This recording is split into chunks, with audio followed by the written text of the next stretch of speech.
Well, good morning and welcome to All People's Church Unitarian Universalist.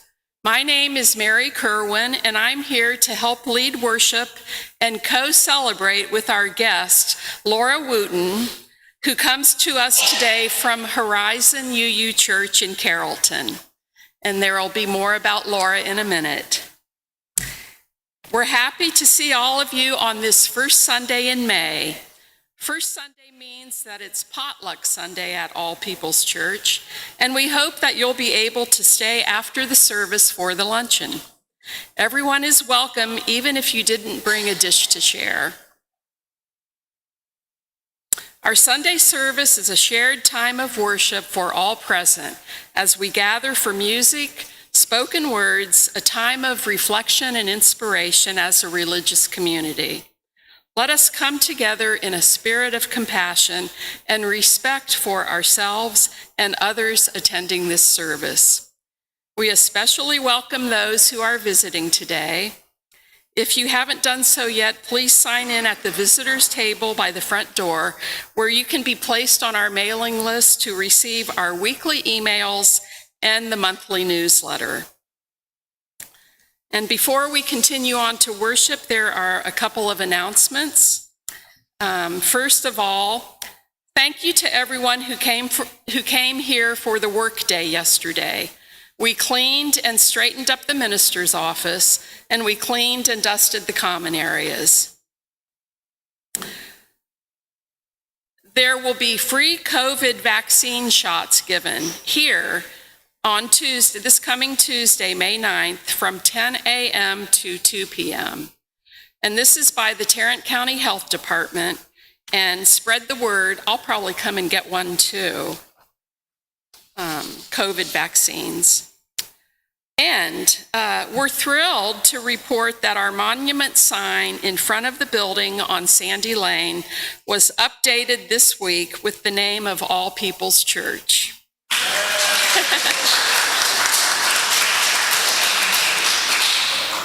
If you didn't notice it on your way in, take a look at it when you leave. And we plan to do a ceremonial unveiling as a congregation and make it official sometime very soon. And finally, we have a brief introduction of Laura Wooten. Laura is a lifelong seeker, always interested in trying new things, from taking singing lessons. She says she still can't stay on pitch, to testing the waters as a stand-up comic, and she says that that's hard, and also to preaching, and she'll let you be the judge of that today. Laura has been a UU since 1997 and has served and continues to serve in a variety of volunteer roles at Horizon UU Church in Carrollton. Welcome, Laura. We're happy to have you here.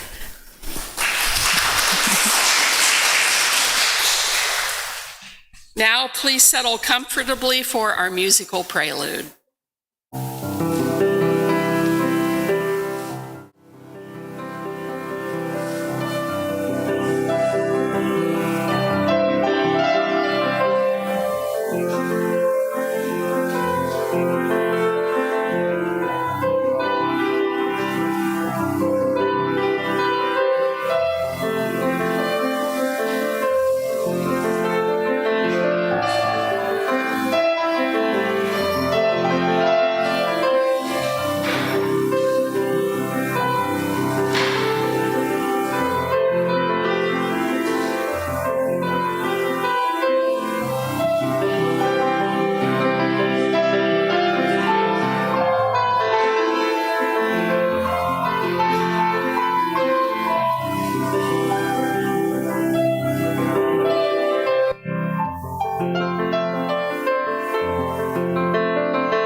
Good morning. I'm Laura Wooten. It's nice to meet you all this morning, and that was beautiful. That was very special. I was going to open the worship. Let us enter into sacred time with these words from UU minister, Jessica Purple Rodella. Jessica was actually our admin at Horizon before she became a minister. So listen. Listen to the silence. Listen to the wind. Listen to the stars. Hear trees. Dance. Dance to the beat of your neighbor's heart. Dance to the rhythm of your childhood dreams. Sing. Sing and hum a wordless song to the tune of your rushing blood. And pray. Pray with a fever that makes you sweat through February snow. Pray with a fervor that gives you chills in July. Shout your prayer like a howl. Howl till the sound of your soul touches clouds and haunts the moon. Come, let us howl our hallelujahs. Come, let us pray and sing and celebrate. Come, let us worship together. Please stand in body or spirit for the lighting of our chalice, our opening hymn, and our spoken affirmation. We will now light the chalice, the symbol of the UU faith, with the words of Rachel Naomi Remen. We are all here to grow in wisdom and learn how to love better. As we each do this in our own ways, we slowly become a blessing to those around us and a light to the world.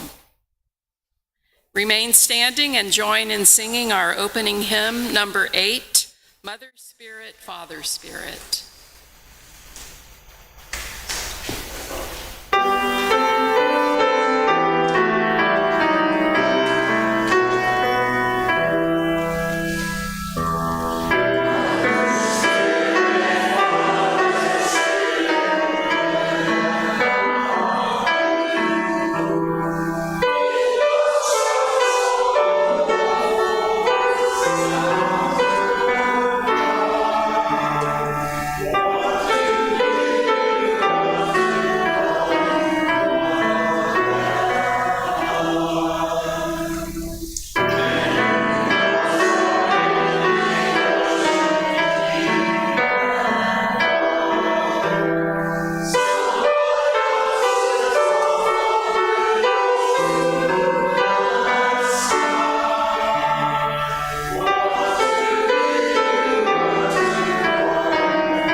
Spoken affirmation. Love is the doctrine of this church. The quest of truth is our sacrament, and service is our prayer. To dwell together in peace, to seek knowledge and freedom, to serve others in community to the end that all souls shall grow into harmony with creation. Thus do we covenant with one another.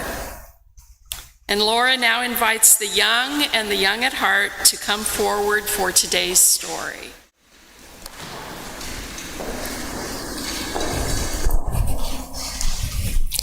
Thank you.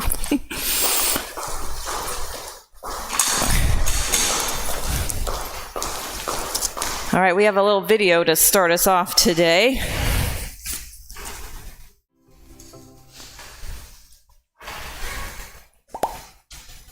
There's a story, usually attributed to the Native American tradition, which illuminates different ways of paying attention. An elder, talking to a child, says, "I have two wolves fighting in my heart. One wolf is fearful, vengeful, envious, resentful, and deceitful. The other wolf is compassionate, loving, generous, truthful, and peaceful." The child asks, "Which wolf will win the fight?" The elder responds, "The one I feed." That doesn't mean we try to deny or hurt or kill the angry wolf. If we did that, we'd end up in a long battle, all the while somehow making that wolf more powerful through our hostility and fear. Hating that wolf sucks the strength right out of us. Instead, we calmly pay attention to the angry wolf and let go of believing they have the answers. If we can do that, they end up lying down next to us, no longer an enemy. We help strengthen the kind and loving wolf, giving it nourishment and support so that we can follow it. That peaceful wolf can become our steady companion and show us the way through all kinds of different life experiences. Restful or chaotic, enjoyable or disappointing experiences may come and go, but we can have a guide with us through it all. This is what mindfulness can help you do. Mindfulness allows us to see our thoughts and feelings as they are beginning. It's very powerful to know what we're feeling as we're feeling it, know what we're thinking as we're thinking it. With mindfulness, we can choose what will strengthen and bring into action, and we can choose what we will gently let go of. We don't have to be at the mercy of old habits or old ways of thinking or old ways of being. We are empowered. It just takes practice. Have you guys ever, guys, I use that language. It's weird to say, I'm going to do the Southern y'all. Have y'all ever seen that story of the pink and the blue wolf? Have you seen it before? What do you think of that? Do you ever notice, and anybody in the audience is welcome to answer too, do you ever notice the struggle between the angry wolf and the peaceful wolf? Why do you think we need both wolves? Help us survive? Anybody else? I think they both have great qualities, right? The pink wolf is there to protect us. It gives us tenacity, or red. I don't know what that pink or red, can you tell? Tenacity, courage, fearlessness. It gives us strategic thinking. And these are all the things that sometimes the blue wolf might lack, right? Both wolves work together if we let them, and to feed one would not make us a complete whole person able to participate in the world. Do you ever notice the blue or the pink wolf showing up in a good way in your life? No. For me, the wolf shows up as procrastination. Does anybody ever have that problem? Do you ever have that problem with school, right? Or frustration, or sometimes like, no, I can't do this, and I want to give up. But that's when we have to kind of lean into the mindfulness part of it and notice, okay, is that really true? Do I really, can I really not do this? Well, no, I probably can't do brain surgery, but there are a lot of things I can do, right? So how do you feed your blue wolf? Anybody have any ways that they like to feed their wolves? Doing kind things for other people and not even asked, right? So you just voluntarily bring a cup of coffee to someone or offer them a nice word, say, you look good today. Yeah, that's great. I think it's just important for us all to remember that both wolves have a purpose in our lives, and we need them to be whole, well-rounded people. But sometimes we have to choose whether to go with the angry wolf, and it's okay. Sometimes it's appropriate to go with the angry wolf, but sometimes we need to choose the kind and compassionate wolf as well, and always choose that for ourselves. Always choose some kind and compassionate for ourselves. Anything else you all would want to add? Thank you so much for coming and sitting up here today. And thank you all for listening. And we will now sing you out with hymn number 414 as we leave this friendly place.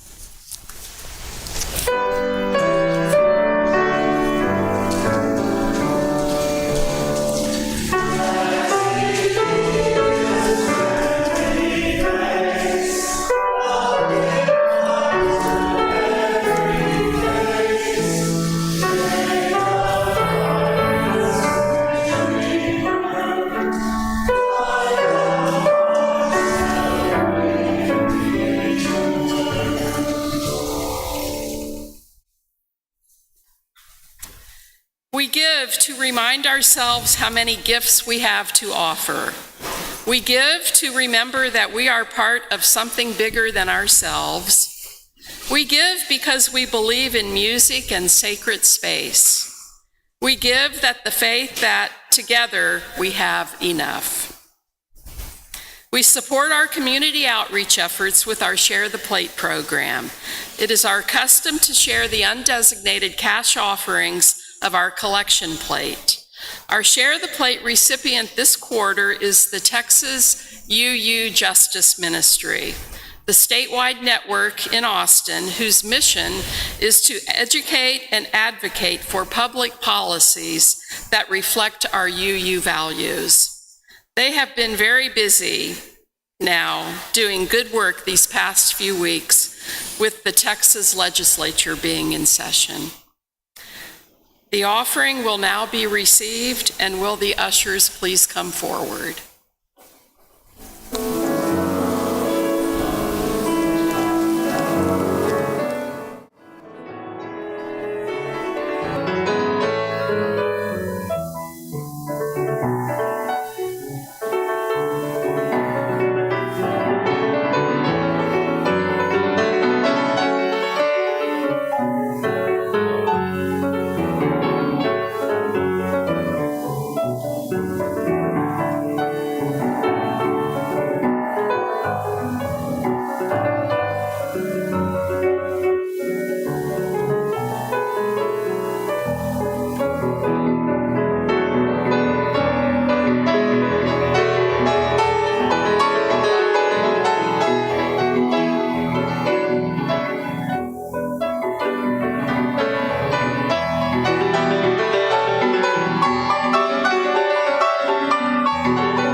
Our first reading comes from Amanda Gorman, Hymn for the Hurting.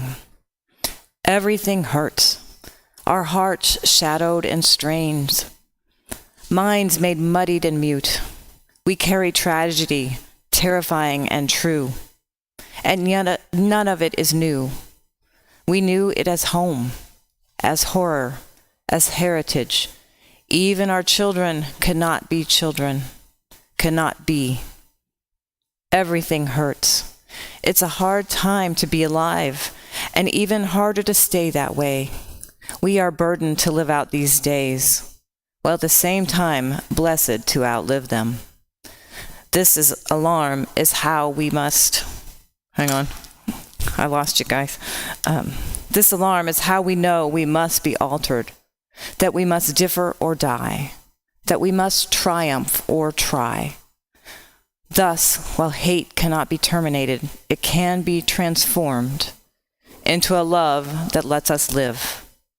May we not just grieve, but give. May we not just ache, but act. May our signed right to bear arms never blind our sight from shared harm. May we choose our children over chaos. May another innocence never be lost. Maybe everything hurts, our hearts shadowed and strange, but only when everything hurts, may everything change. Please stand if you're willing and able for the hymn number 1001 found in the teal hymnal.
Thank you for hanging in there with the lyric malfunction.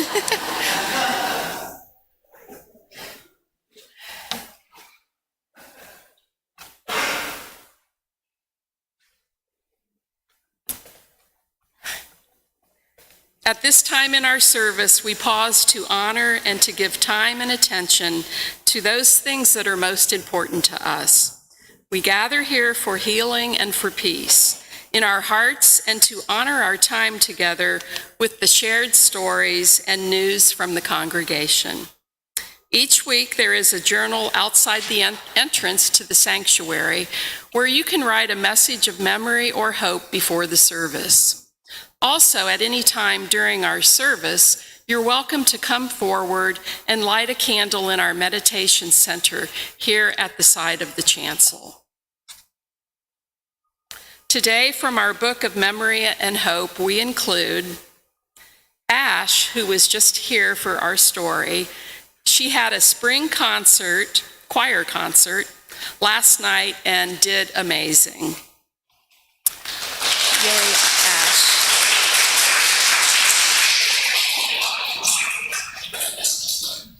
Sherry Husband wants us to remember her neighbor Paula, who sadly put her dog down yesterday. The dog's name was Missy. We also include the family and friends of Kelly O'Conan. Kelly passed away on April 27th at her home in Fort Worth after several weeks in hospice care. Kelly, a former member and friend of our church, is survived by her children, Artemis and Taz, and her grandson, Dorian.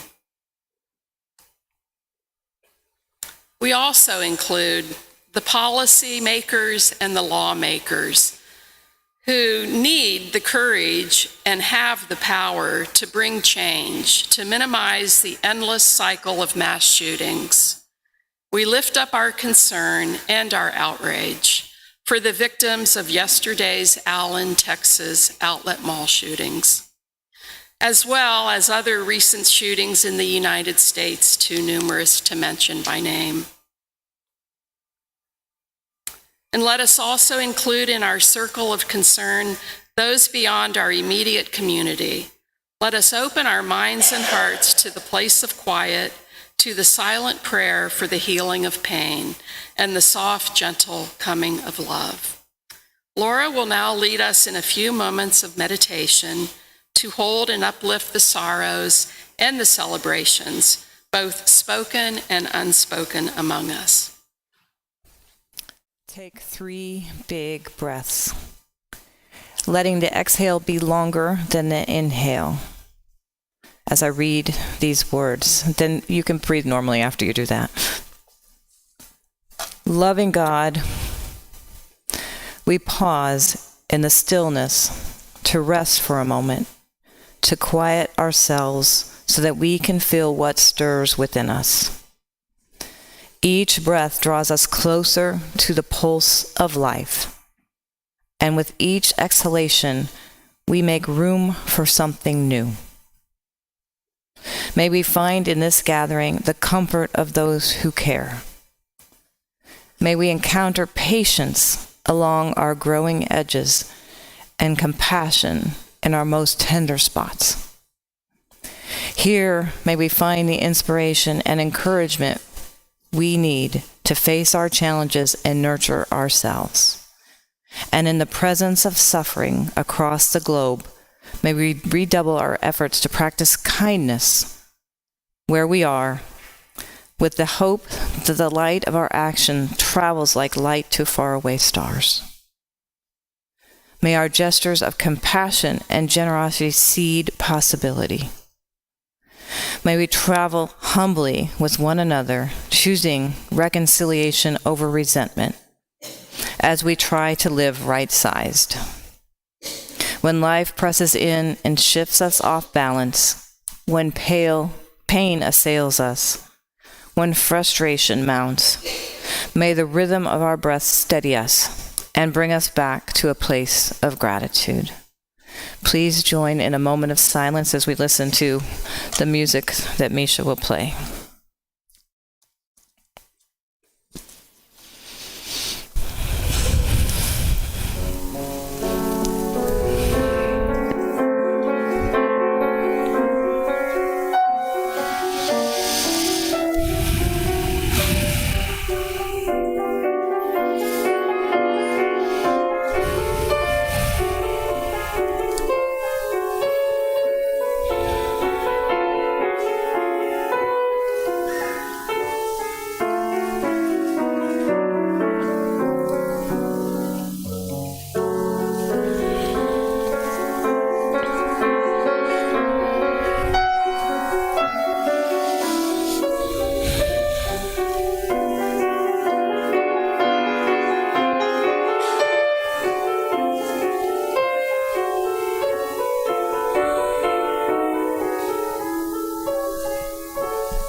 Our second reading comes from the words of Mark Nepo in the Book of Awakening.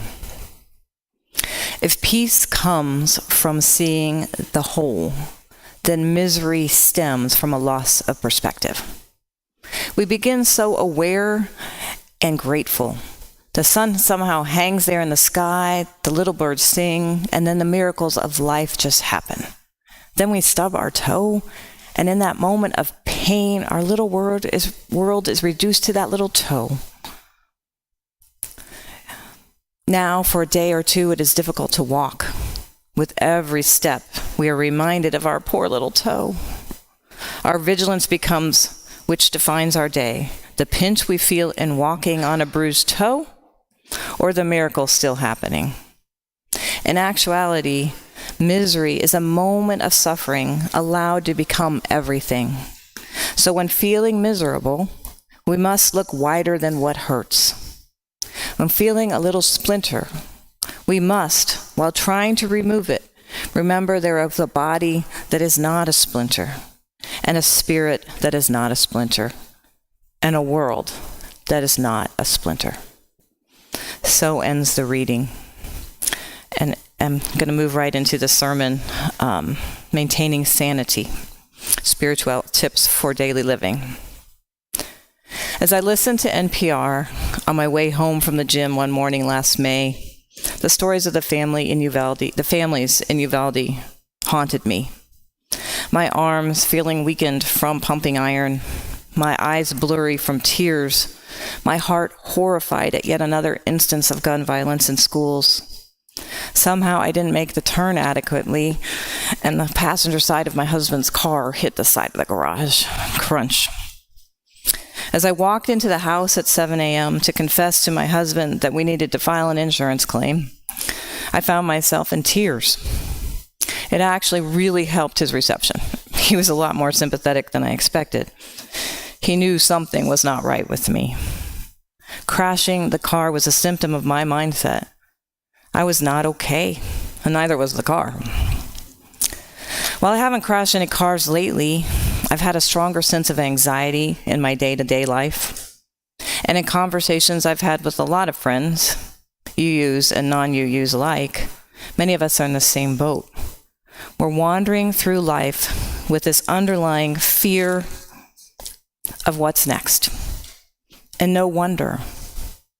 According to the Gun Violence Archive, there were 647 shootings in 2022. I checked earlier this week, there were 185 on Monday. Today, there were 199, including one 1.5 miles from my home in Allen. I'm sorry, I get a little emotional about that. I get a little emotional that we're still in this place. That we're still in this place, that it's okay to kill people. Censorship, voter suppression, LGBTQ rights, women's reproductive rights in our state and in our country are being lost on a daily basis, leaving those of us who just want to live with peace and love afraid. And frankly, I am angry. This is a direct violation of my American values of freedom and justice, and for my UU values, for the 7 principles, for the things that I come to church to see and to learn and to believe and to live. Cruelty, racism, book banning, climate change denial, threats to democracy, a recession. There is so much work to be done, and we've lost so much ground. So how do we keep moving forward when we're so concerned about our future? How do you stay sane in these times when the world is on fire and we don't know what the future looks like? When our rights are being threatened? When we're in pain and in worried? So I recently came across this cartoon, if we can put the little cartoon up, posted by someone at my home church of Horizon. And I realized what an important topic this is, staying sane in tough times. If you can't read it, it says, my desire to be well informed is currently at odds with my desire to remain sane. So this is a sermon for you, and it's a sermon for me, to remind us that to love is the first job you have, And the first step in healing the world and in staying sane is to love yourself. Sylvia Boorstein, American author, psychotherapist, and Buddhist teacher, says in her book, "It's easier than you think, the Buddhist way to happiness. Pain is inevitable. Lives come with pain. Suffering is not inevitable. If suffering is what happens when we struggle with our experience because of our inability to accept it, then suffering is an optional extra." It goes back to the wolves we saw in the conversation with all ages, and what I've learned from my friend and mindfulness teacher, Melissa. What you focus on expands. Thoughts are like seeds. What we repeatedly water grows. We must be aware of what we spend our time focusing on. And lately, when we aren't focused on all that we've lost, we are very much focused on speculation, guessing what the next shoe to drop will be. And it makes sense. We've been through a lot. By speculating on the worst of the what-ifs, we're protecting ourselves. But I'm here to tell you that speculating isn't serving you. It's putting you into a personal state of stress and anxiety and making your hair gray. I promise I dyed mine yesterday. I have a picture on my desk that says, "Suffering is optional." And while there are days I think that is totally naive, I've come to believe that we have a choice in whether we lose ourselves to fear, anger, and despair, whether we stay stuck in rage at what we've lost, or whether we can gently recalculate those feelings so that we can begin to do the hard work of helping the world. Sylvia Boorstein shared this analogy during an interview on NPR. "I was thinking about the GPS in my car. It never gets annoyed at me. If I make a mistake, it just says, recalculating. I think that's what we're doing all the time. Something challenges us. It challenges us, and the challenge is, okay, so do you want to get mad now? There's a fork in the road. I could become indignant. I could flame up this flame of negativity, or I could say, recalculating. And recalculating is our best chance at finding our way back towards joy, or at least towards sanity. Now, I want to be clear here and say I am angry and I'm sad, especially today when people down the street from me were killed. I'm scared about where we are and where it seems we are going. I know we have work to do, especially in social justice and LGBTQ rights and so many things, and I want to do it. I'm not suggesting that we bury those feelings or reactions. I'm recommending that you don't have to marinate in them. In preparation for this sermon, I ran across a book at the library by Arun Gandhi, Mahatma Gandhi's grandson, entitled The Gift of Anger. If you recall, Gandhi founded the nonviolence movement to help liberate India and became a model for peaceful advancement of rights around the world.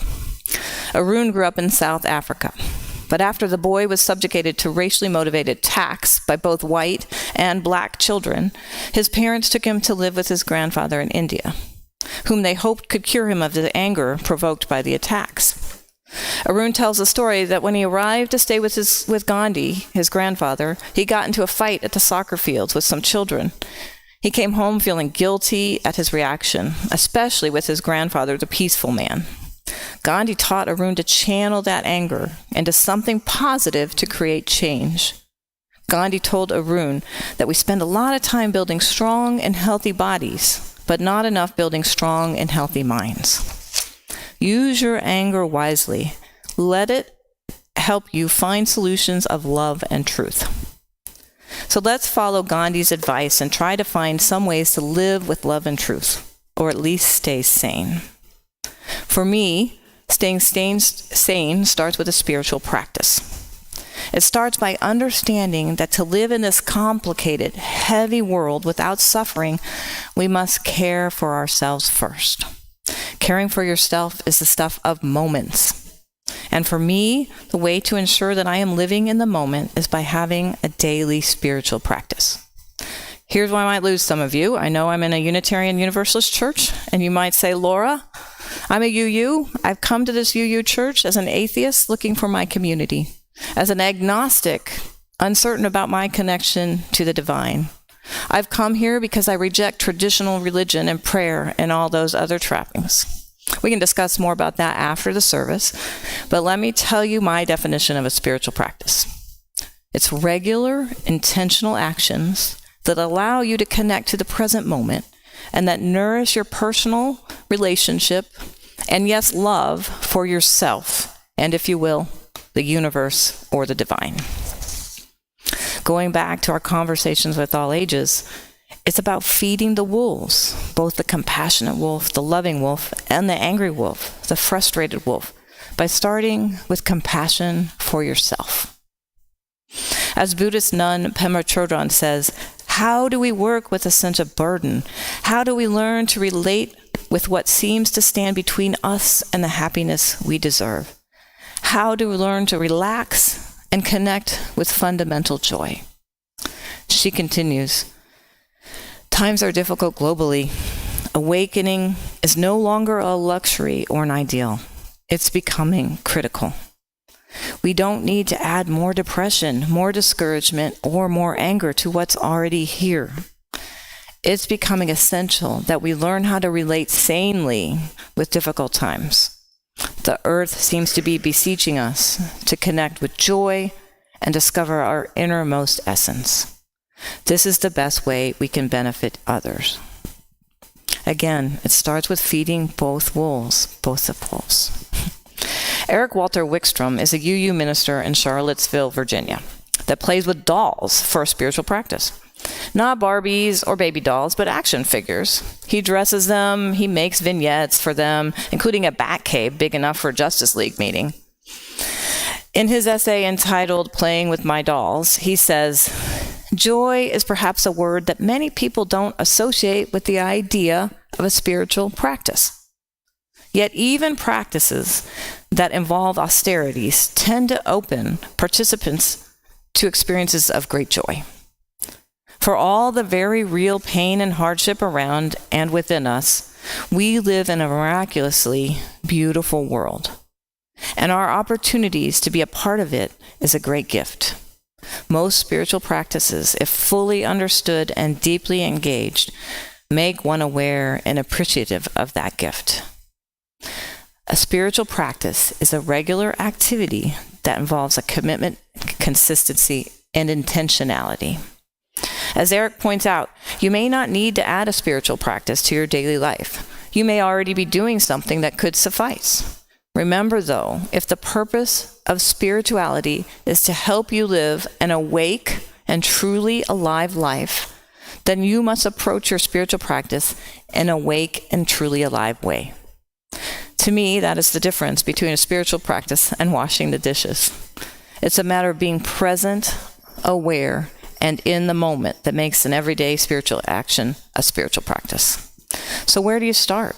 How do you create a spiritual practice? There are some that say spiritual practices should encompass your mind, your heart, or your body. For example, a mind practice may be reading, journaling, or small group work. Body practices could be yoga, walking, dance, music. Heart practices could be volunteer work, philanthropy, deep sharing.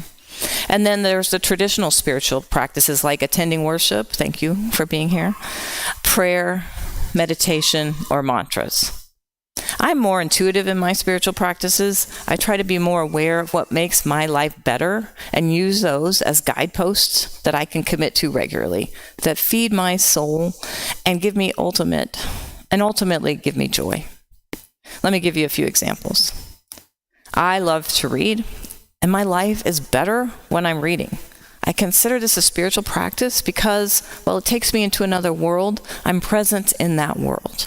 I'm intentionally involved with getting the most I can out of the relationships I have with the characters in the book, and I'm learning.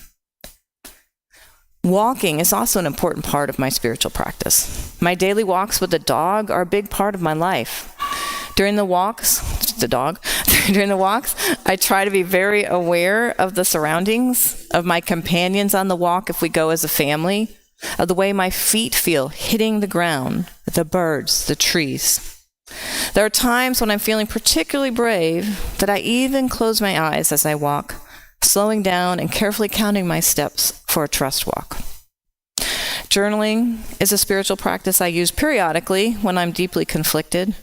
Gandhi, when helping his grandson overcome anger, had him keep an anger journal for Arun to stop and write down who or what had caused his feelings and why he had reacted so angrily. The goal is not to create a list of transgressions for which to hold grudges, but to get to the root of the anger. According to Gandhi, only when you understand the source can you find a solution. I'll confess, I kind of hate journaling. But when I do find my thoughts swirling and I'm stuck in negativity, writing them down magically releases them. So whatever I'm feeling, so I can move on more peacefully or sanely. And here's a tip. Sometimes I don't even write down words. I just let my pencil or pen go and scribble. And somehow that's kind of cathartic and it gets it out of my system in a really messy way. Many people keep daily gratitude journals that help feed the blue wolf and keep you super positive. But the spiritual practice that is most important to me, and the one I'd like to beseech to you to begin in some fashion, is tied to my core value of kindness. And I'm not talking about the kindness you bestow to others. I'm talking about being kind to yourself and showing yourself compassion. And here comes my pitch for mindfulness. The best way for me to be kind to myself is mindfulness. Now, this is the most important and most challenging spiritual practice I commit to be aware of my thoughts and to work on connecting to love. This starts with meditation, which teaches you to separate yourself from your thoughts and to be into the moment. Being aware of my thoughts, so that instead of marinating in the stories, the speculation, the fear, the anger, I can take a step back and notice, oh, look, I'm angry. I wonder what that's about. I don't make myself wrong at whatever thoughts come. I just notice and let them be. Now, let me say, this is hard work. Sometimes I admit I am not all good at this. That's why it's the stuff of moments, and it's called a spiritual practice. You don't get it right. You don't ever get it right, it seems. Did you ever lay on the ground as a child and watch the clouds go by? That's kind of what meditation is. You don't attach to the clouds as they go by. They just go. You know they're going to leave. It's the same with your thoughts. This is what meditation can do for you. Help you see a thought for what it is. An idea in that moment in time, not good or bad, just something passing through.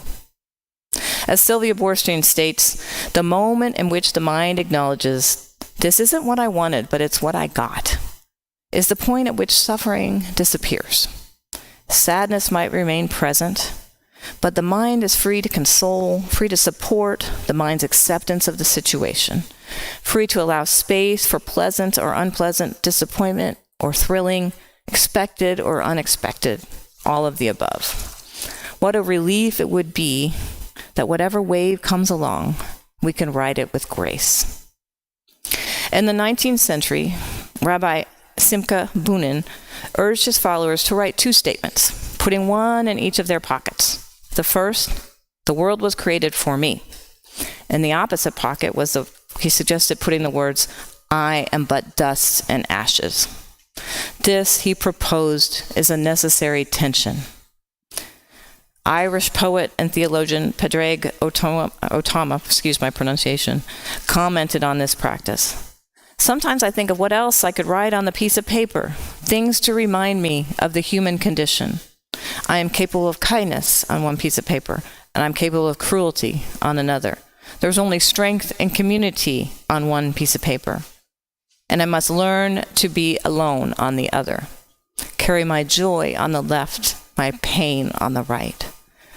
This is not about finding balance, but knowing how to live with ourselves in tension.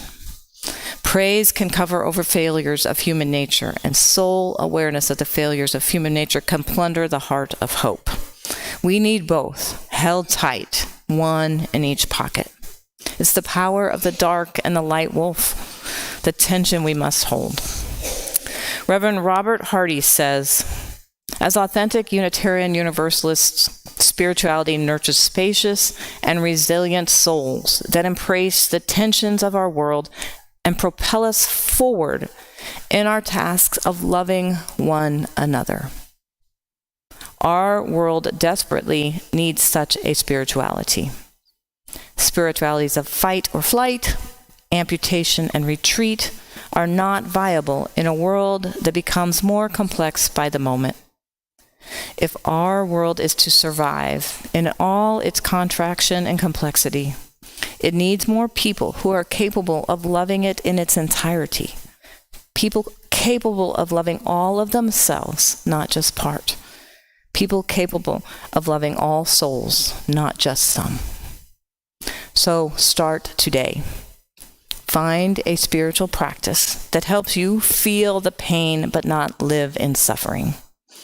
Find a spiritual practice that connects you to love and to hope. Find a spiritual practice that allows you to be sane in times that feel insane. Find a spiritual practice that helps you love the world, starting with yourself first, because we have work to do.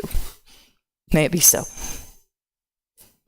Please join us, those willing and able, to sing the closing hymn, 131, Love Will Guide Us.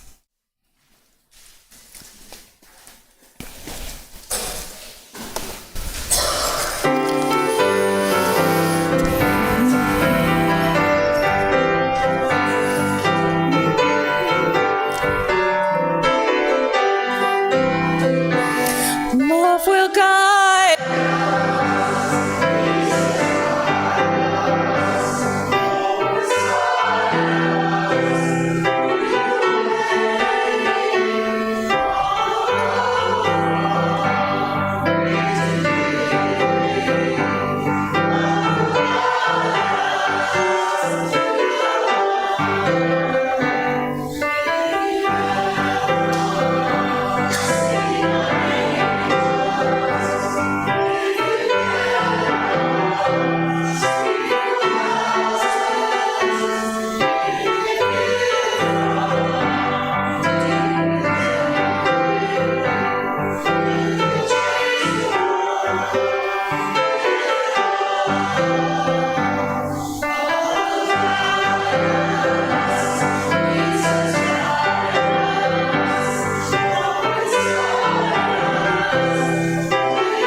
We extinguish the chalice.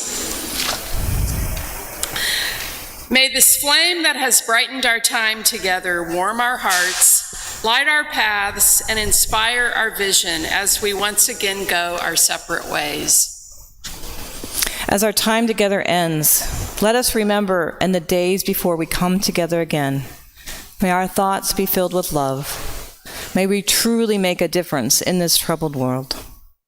May it be so, and amen. Go in peace. Please join us for the potluck.